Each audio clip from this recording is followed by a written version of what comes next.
How's it going, everyone? I am Dylan. This is my friend Braiden, and we are doing a shocker, a Marvel Champions video after what seems like so long because there's been this a lull in content. Normally we get tons of previews, and there just haven't been. Over the holidays and going into the new year, we haven't heard as much. So we thought, now that Braiden has joined the channel, and Braiden is also a big fan of Marvel Champions, that we would do, because I think it's been a while since I did my last one, each of us will do our top 5 favorite, most fun Marvel Champions heroes. So most fun, favorite, kind of like, I'm using both those terms interchangeably just because for us, I think what makes a favorite hero for me is that I'm having the most fun in this game with, because it isn't a competitive PvP game. So you're competing against the villain. Yes, you can play just to be like, how much can I destroy that villain, but in general, I just want to have fun with the characters that I'm playing. So we're gonna pick each our top 5 favorite heroes currently in the game. If you haven't seen my previous video, I'll put the link up above. My opinions have shifted a little bit since then, but you can also see which ones have stayed the same. So top 5 Marvel Champions heroes. Do you think I'm going to be surprised by your list, or like, are there any that you think that in general people are gonna be like, how do you have that in your top 5, or do you think you're gonna be consistent with the consensus? I think I have one that might be a surprise to people. Maybe 2, but more likely only one. What about you? I think I haven't looked recently to see like where people are ranking some of these. I think that there's a chance that 2 of them, again, like you, one of them maybe a little bit more for sure that people will be surprised are my top 5. One of them, some people might be surprised it's as high as it is even on the top 5. I think there's also gonna be a bit of a surprise because there's unintentionally a theme in mind that makes it seem like I love a specific line of comics or a line of movies or whatever. And it just so happened that these heroes landed for me. Like I don't actually have an affinity for this character, but for some reason it worked out this way. Okay. So yeah, you'll see it as we go. But I'm gonna actually throw it to you to give us your top, your number 5 first. Okay, number 5. What's number 5? Number 5, I was gonna say is a new addition, but all of these are new additions for me. Number 5 for me is gonna be Nova. Oh, Nova just missed mine. Nova was 6 for me. Yeah. I played him against Rhino recently, and just how fast he gets online right away, having a Supernova helmet in right away is just so great. And playing around those wild resources and my favorite part. Some of his cards, I think he has a card where he can deal 7, maybe I'm confusing this with another hero though now, 7 damage. No, I think I am. Anyway, I think he has a card that does 7 damage plus another 2 if you spend a wild resources on it. If it's not that, I just remember that there's like the thing I loved about Nova is that, like, yes, he has these big cards that can do these big swings, and they're all reliant, or most of them are reliant on wild resources. But wild resources in and of themselves are good for other reasons too. So like he every time I played Nova, it did feel, maybe he is considered to be, but like it did feel a little bit overpowered, but not in a way that made it like less fun to play him. For sure. I just enjoyed managing the wild resources and having, he has that one resource card, I think that like what's it called, the world something, I can't remember. Yeah, World Mine. World Mine, the resource card, as well, which is I for some reason I like when hero packs include unique resource cards. I think that's just it's something we see less often, so I always just find it a little bit more interesting when they're in there. And then the ones that I think he has multiple cards where it says if you use a wild resource for this, it doubles the amount of wild resources that it counts as whatever, which is a couple really efficient. Yeah, just overall Nova. I remember playing Nova when he first came out and having very little expectations, didn't know a lot about the character, was like, cool, I'll learn something here. I think it came out around the time with all the Spider-Man heroes too, or like just before or something. And I was so surprised by how good Nova was, and like literally just missed my list. Like I had him at 5, and I swapped him a couple times, and he ended up at 6. Yeah, I'll tell my honorable mentions at the end of this video too, so we don't have any spoilers. But Nova like super impressed me, just like, again, out of the gate. Like, I think I cleared Rhino in like 2 rounds. Oh, wow. Like, or 2 or 3. Like, it was fast. Destroyed, and I was like, oh my God, like this, he's pretty good. Like, I'm having fun. So that's why I used my number 5. Nova. Solid choice. My number 5 is a newer hero, and it is the one that just barely beat Nova, and that is Ironheart. So Ironheart, for me, is on this list because I love in Marvel Champions, whether it's the characters or whether it's the scenarios, they kind of find this, like, I call it like a side quest that you're doing while you're actually doing the main objective of trying to beat the villain. So, it's one of the reasons I love the Hela scenario, because it was legitimate, like, side quest things are going on while you're trying to beat Hela. What I love about Ironheart is that even though your main objective is, yes, beating the snare, defeating the villain, you're also trying to build her suits up to her final level suit where she's going to be the most overpowered. And the stat line on the last one is like you start with stat line being 1, 2, 3, which is like already not a bad stat line. Like we've seen 1, 1, 1 stat lines. Really good, stuff, right? Yeah. So solid stat line, really high defense, and protection being my favorite aspect in Marvel Champions. I appreciate when I can go into a hero and have that high defense value and like play in that playground already. Yeah. But the fact that on her last form she goes to 2, 2, 3, and it's not that hard to get to her final form. 3, 2, 3, I think. 3, 2, 3. Yes, 3, sorry. 2, 3, 3, yes. 2, 3. But the fact that like adding these progress counters isn't that hard. I think each phase needs 6. Yep. And there are tons of cards that add progress counters. She has, again, like Nova, she has a unique resource that also aids with adding progress counters. Super good. Yeah, so like I remember playing Ironheart the first time and thinking, okay, like I'm gonna have to really focus on not dying while I'm getting her to this final form, so then I can be in that final form and have that be where I do most of my damage to this villain. And being surprised how quickly, to the point where I was like, I didn't have to actually prioritize it as much as I could have. I could have had it be this backseat side quest I'm doing, and I would have been fine. Yeah. So having that like balance of like, how am I going to play? I'm going to go in this time, and I'm just going to beeline it right for that final form, and then do all my damage when she's overpowered, or am I going to kind of stagger what I do as I go? I really like having that alternate thing you're doing in Marvel Champions, and I think that's one of the reasons that Ironheart resonated so much for me, and I have so much fun playing Ironheart every time. Yeah, I think what makes Ironheart especially different from Iron Man 2, I think mainly is that 3 defense value, right? You can stay in hero form a lot more and not be building up threat as much because she has at the very start, that one thwart is not going to do you much good, right? Yeah. Still has 2 attack, which is great. So you can still kind of do damage if you want, but you can stay and defend and not take as much damage, and then use that to give you time to build up those progress counters.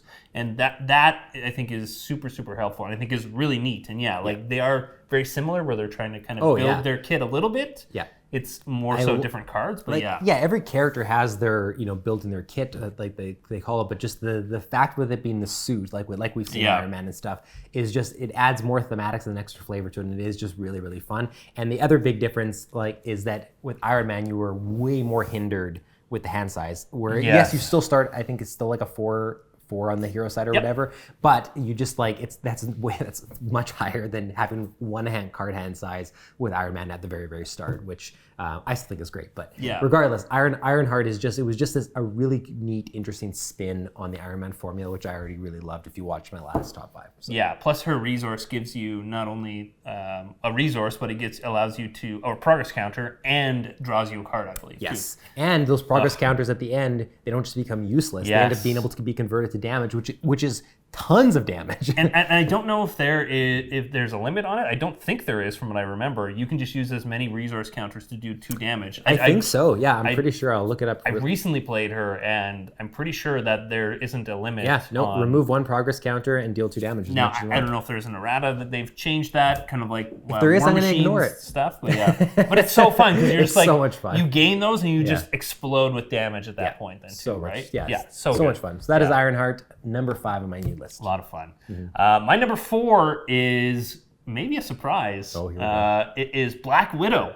Oh, wow, that is a surprise. Yeah. Okay, Black that one Widow actually really surprises me. Yeah. One of the first, so when I bought my copy of Marvel Champions, I bought it used, and it came with Doctor Strange and Black Widow. Oh, nice. Together, which was great.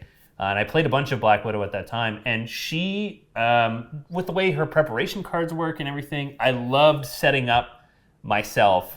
And then when a really nasty treachery card came out or something, I would just be like, no. No thanks. It's going to be a no from me. Yeah, that's going to be exactly. Shut it down right away, and so that you can flip into different preparation cards and setting yourself up. And like the way that she sets up for just denying the villain, I love that. I just thought that was super fun for me. Black Widow was one of my like least played heroes, and not one of my least liked, but just like I don't play a lot of Black Widow for some reason. And when I do, I always do have that moment of surprise, being like, oh yeah, the Black Widow is better than I remembered. But I don't think it's ever gonna like, you know, even potentially hit the top 10 for me in heroes. For sure. But it is like the thematics again with and the whole like preparation cards and everything that she has in her kit there. I do think is really, really interesting, and I see the appeal. And there have been a lot of cards introduced into the game that work well in Black Widow. So like in terms of like deck building possibilities and in terms of like the fun you can have with crafting a Black Widow deck, I can see the appeal there too. So. And I should say, and I should preface this off the top, I play primarily true solo, like not two-handed solo either. So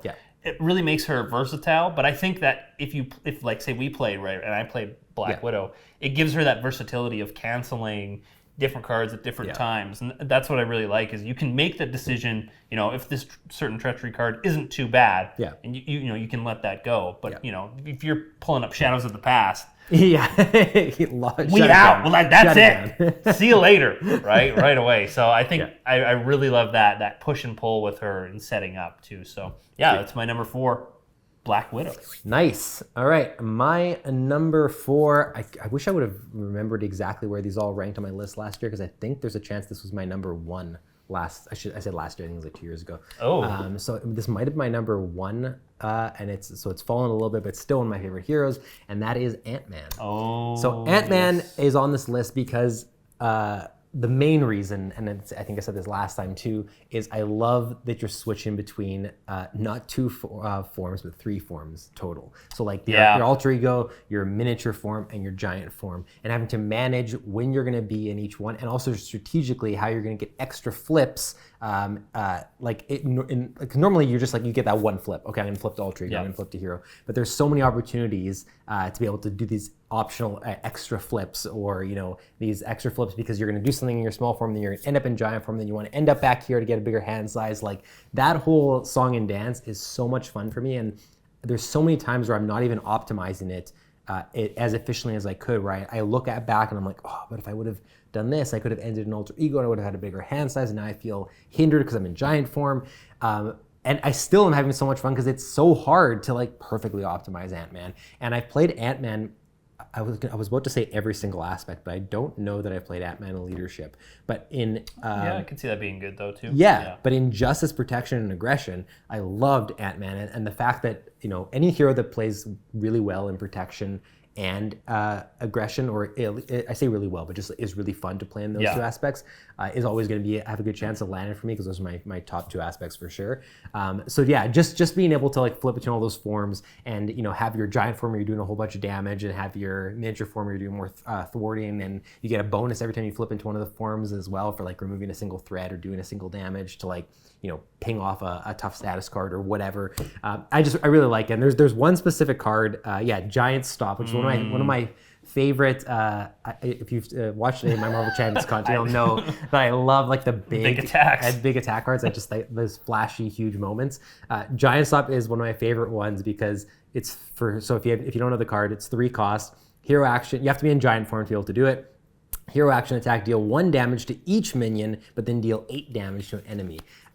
The amount of times that I've played against Ultron and just like cleared all the bots and then done a huge attack to Ultron, it just is so satisfying. And the fact that, again, it seems like, oh, that's an amazing card, and yes, it costs 3, but you also have to do it in your form where your hand size is now going to be 4. So you're ideally trying to like do a giant stop, then end up into a different form where you're going to be able to get a better hand size. So that whole game you're doing is just a lot of fun, and Ant-Man is, I think, always going to be a top 10 hero for me, I would say, or at least it has a good chance. It might eventually slip out of the top 5, but it'll take some really good heroes being introduced for that to happen. Yeah, Ant-Man, I will say, like, just missed out on my top 5. But I only because I think I played him only once. Right. And I think maybe only in leadership, I think. Oh, really? Because that's what he comes, that's his default, I think so. right? I think so, yeah. I usually try and play the default deck at least once if or it twice. If it is it's been so long. If it is the default, then I feel like it is, then no, because Wasp is aggression. Yeah, I was gonna say then I would have played it, but no, I wouldn't, because Ant-Man came out before Wasp, and Wasp was the first ever video I did a review. So I don't think I ever did an Ant-Man. So yeah, I don't think I have played Ant-Man leadership. Yeah, and I couldn't agree more though. Like flipping into different forms. just the fact that the card flips open into so giant satisfying. form. What? And I think that's why, I think last time I had Wasp and Ant-Man in my top 5, and Wasp I've cooled on tons, and I think it was at the time how much I loved Ant-Man seeping into Wasp a little bit because there are similarities, but over time I just now I just gravitate all the way to Ant-Man, and just Wasp doesn't see play because Ant-Man's more fun. So it's so good. That's all I'm gonna say. Yeah. It's so damn good. So man. good. Let's go on to my number 3. Let's see. Let me just make sure I have this correct here. Yeah, I have it in my head. Yeah, okay, great. My number 3 is Iron Man. Yeah, okay. Number 3 is Iron Man. Building up his kit. Yep. One of the first heroes that I played from the box was just, it was just so fun. You're getting like each piece, the arc reactor, a couple of the blasters, and then his foot boosters, whatever they're called. The foot boosters. No, that's what they're called. Yeah. Check out the card here, foot booster. Giving you the aerial trait, even though it isn't super used, but and plus, adding on hit points and everything like this, increasing your hand size, just feels so rewarding. So throwing him into, he wasn't Justice by default. No. But throwing him into the Justice aspect, so you can stay in alter ego, have that bigger hand size, build out every kit. Before I even give my thoughts, I'm just going to jump in and say my number 3 is also Iron Man. Oh. So we have a full crossover at number 3. Before I jump in and talk about it, so I echo many of the same reasons. Another great thing about Iron Man is that this is another hero that has benefited so much from a lot of the cards that have been introduced since then. There are so many cards that have come out. Obviously, he was in the base game, but the types of Iron Man decks you can build now are pretty wild across all the aspects, and specifically the ones with the tech resource. There's been a bunch of those introduced too. But I don't know, and it's so funny because it's within the core set, but I don't know that they've ever quite captured again how the satisfying feeling of building up a character's kit like they did with Iron Man. And it might be because thematically it just works so well to put on the pieces of the suit. It's so good. But in terms of building a kit, this is the most satisfying for me out of any hero in the game of building a kit. It works thematically. It works where you see your character getting more powerful with each piece in terms of your hand size, in terms of what your capabilities are. And then when you get it all out, you feel like you're overpowered, but you've earned it. So it doesn't feel like it's broken or anything, right? Yeah, I think what really works for me, again, Ironheart compared to Iron Man in this case, is he starts out 2-1-1. He feels just so like a wet noodle, to me sometimes, right? It's just oh my gosh, I need to I'm never gonna build this up. And then when you start piecing it together, you start kind of clawing things back, and then that shift comes towards you, and now oh man, you just start blasting. It's things. so satisfying. You just start blasting. Yeah, you just start blasting with your foot. Your foot boosters. Your foot boosters.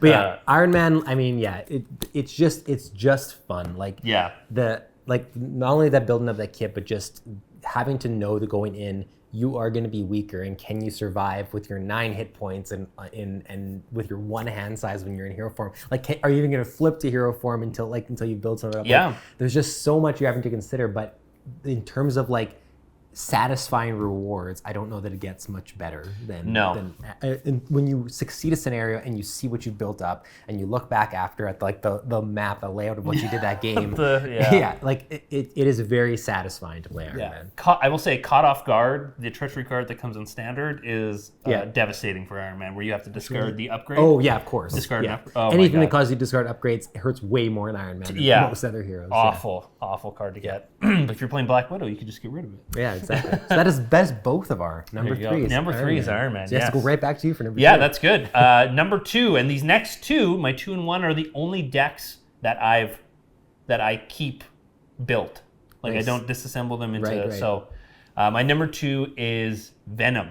I thought Venom was going to be 1 or 2 for you, and I wasn't sure where it was going to be, but I saw this one coming. My number 2, we played this on the live stream. The first ever, the only ever gameplay that we have of Marvel Champions on the stream. But this was just so fun. Again, we talk about building kits. Iron Man is super fun to do so, but Venom with his resource generation from his hero side, and finding his guns. I remember panicking on the live stream. His setup on his alter ego is just you have discard until you get one of his guns. So I'm just like discarding through my deck, and I'm like, Dylann, what's going on? Yeah, I don't that. have it, but it's there for a purpose, right? You're basically paying an eventual encounter card to get a guaranteed gun of his, right? Which he needs. So and you're also seeing what's getting discarded in your deck. So if you know your deck well, it comes in super handy to know, okay, I'm down to half my deck, but I know I have this, and this card, and you're more likely to draw into those too. So you can kind of choose how you play a little bit based on just how you're starting, and it gives you some good information depending on how many cards you have to discard. So the resource generation, building up his kit, being able to thwart in multiple ways, plus all of his other specialty cards, where you can thwart for a bunch or attack for a bunch, depending. I remember when Venom first got announced, and I was doing like a preview, and then when he came out, like obviously there was a lot of clamor and want and desire for like the original version of Venom, right? Like not the Flash Thompson, the Eddie Brock version, which I understand because like it's like a really popular Marvel character. That being said, I think that this version of Venom makes for a more interesting character deck, like player deck. Oh, for sure. Just because what they did here with, again, all of his weapons, but then also I think it's, I guess in both forms, whatever, being able to have an additional one. Restricted. Yes, restricted, that's it. I was losing my mind on restricted that keyword. But yeah, being able to like have an extra one of those is really cool, and just that again, his kit being weapon focused wouldn't have worked obviously with the original version of Venom. And yeah, I'm sure there's cool things you do with the original version of Venom too. But I just think that it made sense to use this one, not only because it was with the Guardians of the Galaxy line, but just in terms of like differentiating for some of the other things that are out there. Yeah, really fun. I think this would probably be in my top 10. I considered it for this list. But it's been a while now since I played Venom. But even just seeing you play him again on the live stream reminded me how good that was so hero fun. is. Yeah, so unbelievable. So fun. good. Yeah, great choice. Number 2. Venom. All right, my number 2. This could be a surprise. I honestly don't know what people in the community think about this hero lately. I remember when it first came out, I said I really, really like this hero. And this is where I feel like there's an unintentional theme going through here. We had Ironheart, we had Iron Man, and my number 2 is War Machine. I am not a huge fanboy of the Iron Man movies or like, the whole like tech suits or whatever. I don't know how it worked out this way, but War Machine is just one of the most fun heroes for me to play, and that's why it's number 2.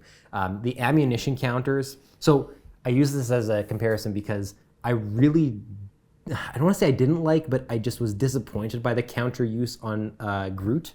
Like I found that way less interesting than it looked at the outset, whereas counters on War Machine feel great. And it's the fact that I guess you're always getting, I think it's 5 every single time you go into hero form, you gain 5. But then specifically if you get, I think it's called Munitions Bunker or something like that. Yeah, Munitions Bunker. So when you get that out, you have the ability then to have an additional couple as well. So you could have like, or I might even be able to like, I can't remember. It's been a while now since I played it, but Munitions Bunker, I think, Exhaust Munitions Bunker plays 2 ammo counters here. Yeah, so the fact that you can go into Alter Ego, add counters to Munitions Bunker, and if you want, not have to use them and keep adding more counters to Munitions Bunker, and then go for like this huge turn where you have your base 5, whatever's on Munitions Bunker, potential whatever else you're able to do to add to it. But I just remember having these huge turns with War Machine where I'd be able to get so much done because I have so many of these counters. But then thematically, it's like, you run out of ammo in hero form and you got to go recharge, reload, and everything. The thematics work, and the fun I was having doing it was like top notch. And he has one of my favorite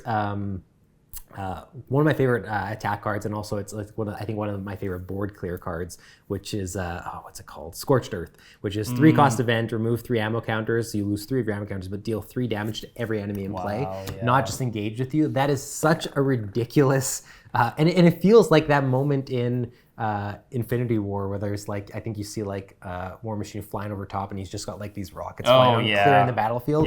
Like it feels like the card game version of that where you do Scorched Earth and you just wipe, like you'll be, if you're playing multiplayer, you can be like, don't worry, I'm going to clear a bunch of the minions. And next thing you know, the entire thing is clearing out. Like that just feels super satisfying.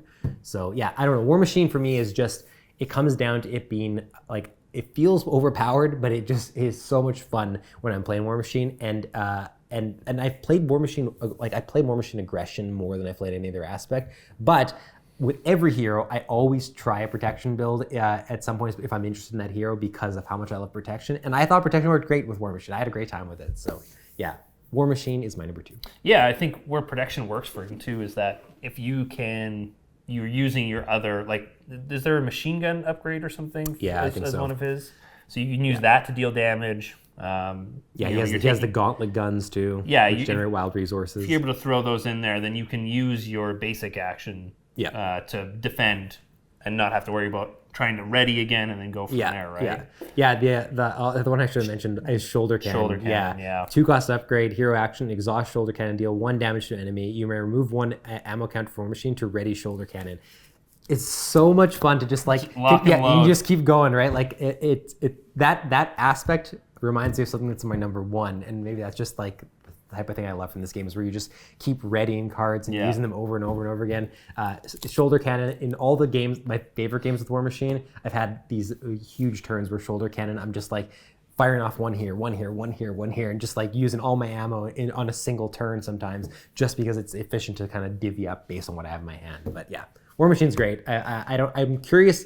This is the one I'd be most curious from my list, what the community's general thoughts right now are on War Machine. I remember I've said multiple times that War Machine is one of my favorite heroes, but now that it's ranked number 2, I'm just curious if people are going to be like, this is wild to me, or if it is in line with other people. That's something I'm just unaware Terrible of. choice. Yeah, Awful. terrible. Yeah, terrible. I'm gonna call it right now. Yeah, I'm unsubscribing from his Marvel Champions videos. He's no longer my Marvel Champions resource. That's it. I really like Marvel. I really like Marvel Champions. I really like War Machine a lot.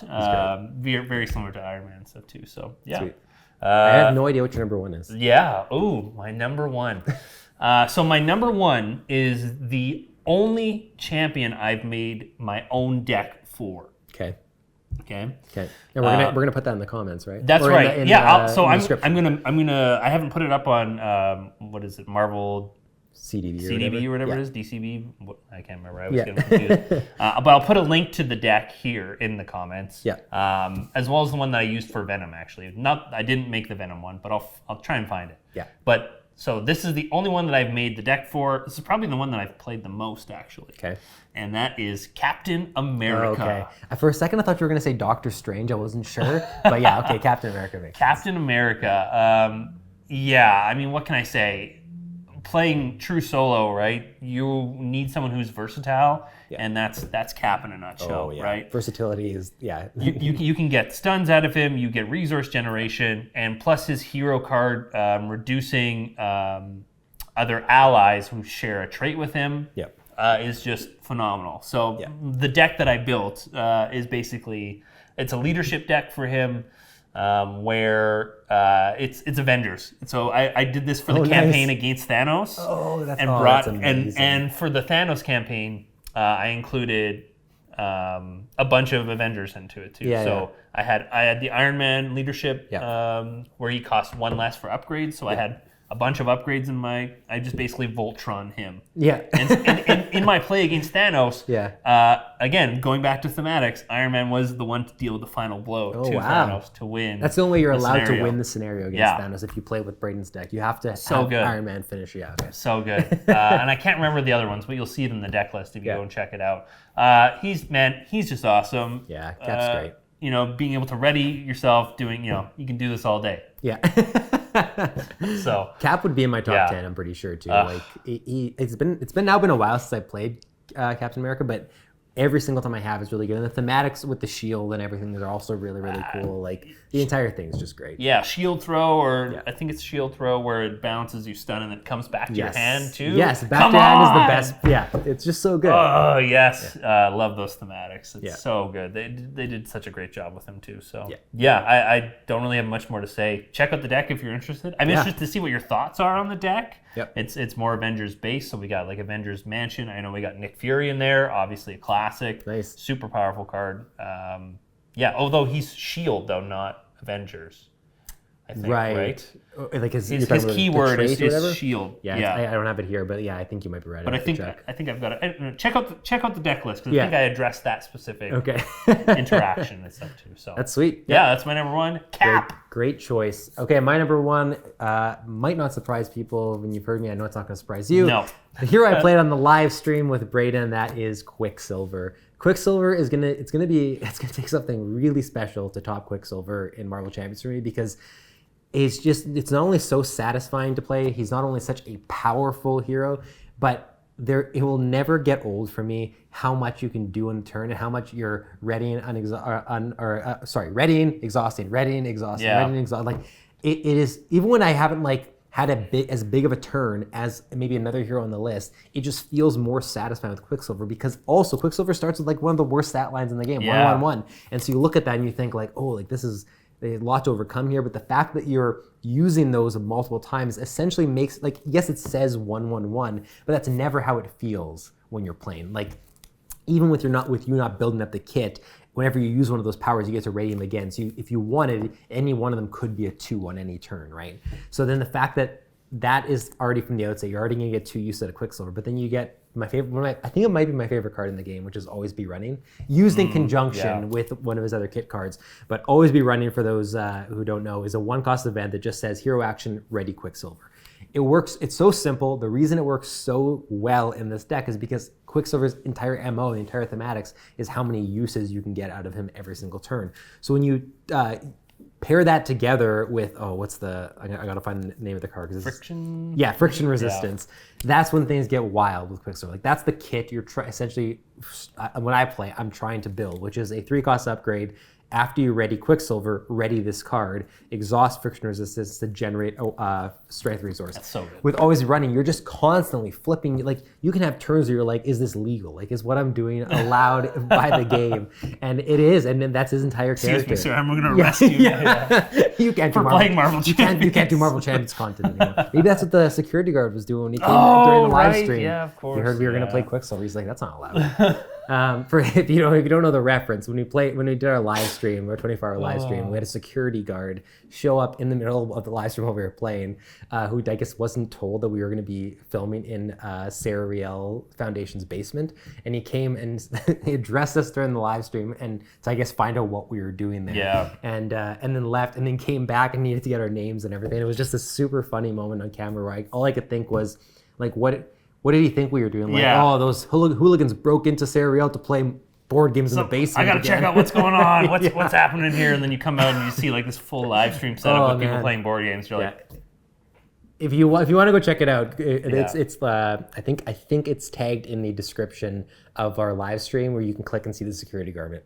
moment. But either way, Quicksilver is just a riot to play. I absolutely love this hero. Like I said, it's going to take something really special coming along to top Quicksilver, because I think otherwise it's going to be a mainstay for me at number 1. I think Quicksilver is 2 last time I did this, or 3 or something. I think he was maybe your number 1. Was he 1? I feel like he was your number 1. I should have double checked my list last time. I know maybe he was. Maybe now he's staying at number 1. But regardless, I think he's got this spot locked down until a really special hero gets it could have been 2. Yeah, I don't know. I'm doubting myself. Yeah, I have to say, Quicksilver's one hero I haven't played. Right, yeah. But so you don't have the appreciation. I know, I really don't, yeah.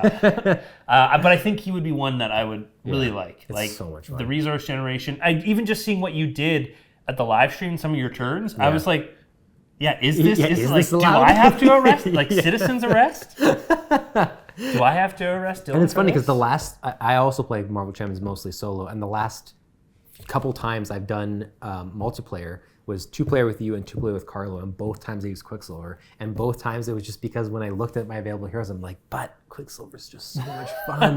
And if I'm playing multiplayer where I want to be a value and as an asset, I want to play Quicksilver. And Quicksilver's so good protection, so good protection. So the fact that's my favorite aspect, and it just exceeds so much of that aspect, means that now when other protection cards get released, sometimes my first thought is not just what heroes can I put this card into? Will this card work with Quicksilver? Can I add this to a protection deck for him or something? So yeah, Quicksilver's great. This one I know a lot of people in the community love. I'd be curious if you like him as much as I do, but that is my number 1. Yeah, and I wanted to give a few special mentions Yeah, to characters I haven't played, but I think might look. Quicksilver was one of them. The other one was Captain Marvel. Captain Marvel, I think. You haven't played Captain Marvel yet? No, I haven't played her. Captain Marvel is fun, and I forget how fun she is when I've gone back a few times. Yeah. With her triple resources. Yeah. I've seen some decks where you just draw cards too, I think, Yeah. too, is also an option. Yeah. And I think Spider-Woman was also near my top 5 as well.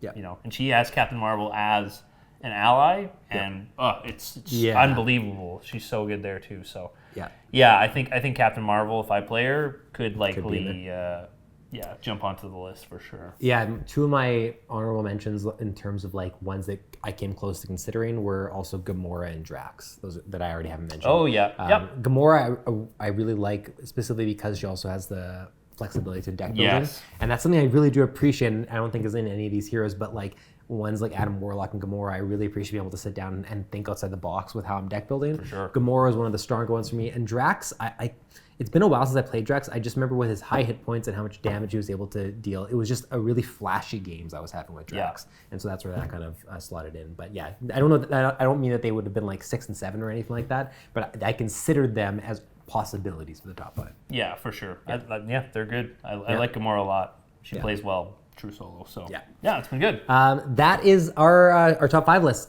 Let us know in the comments what your current top 5 Marvel Champions heroes are. I'd love to find out. And also, if there's going to be a continued gap on Marvel Champions content, we don't. Again, I have no information. I have no idea. Maybe they've already released info by the time this is out. All of this is moot and this is outdated. Just to spite us. But if there's any other Marvel Champions content from now that we have myself and Braiden on the channel that like Marvel Champions, you would specifically love to hear us talk about, besides, like the hero reviews and previews, let us know and then we can consider it for the future. Yeah. Otherwise, thanks so much for watching. We'll see you next time.